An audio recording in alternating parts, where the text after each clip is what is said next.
ত্রয়োদশ জাতীয় সংসদ নির্বাচন সামনে রেখে নির্বাচন কমিশনে হলফনামা জমা দিয়েছেন গণ অধিকার পরিষদের সভাপতি ও ডাকসুর সাবেক ভিপি নুরুল হক নূর।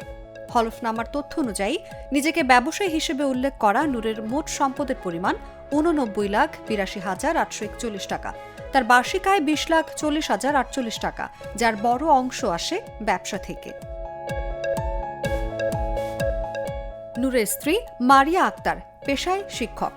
তার মোট সম্পদের পরিমাণ 2,66,818 টাকা এবং বার্ষিক আয় 1,91,880 টাকা।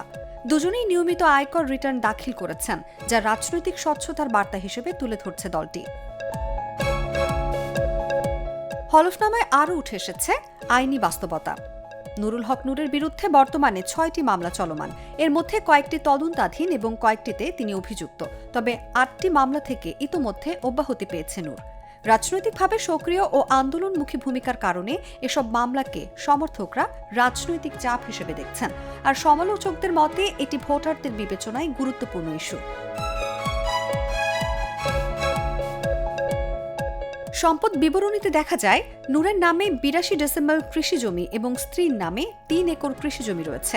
নগদ অর্থ, ব্যাংক জমা ও শেয়ার বিনিয়োগ মিলিয়ে আর্থিক অবস্থান তুলনামূলকভাবে মধ্যম সারির। পটুয়াখালী 3 গলাচিপা 10 মিনা আসনে ট্রাক প্রতীক নিয়ে নির্বাচন করছেন নূর।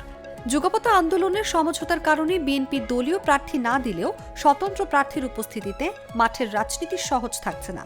বিশ্লেষকদের মতে সম্পদ ও মামলার স্বচ্ছ হিসাব উপস্থাপন করে নূর ভোটারদের কাছে ভিন্ন ধারার রাজনীতির বার্তা দিতে চাইছেন, যার বাস্তব প্রতিফলন মিলবে 12 ফেব্রুয়ারির ভোটে। নিউজ ডেস্ক, জাগো নিউজ।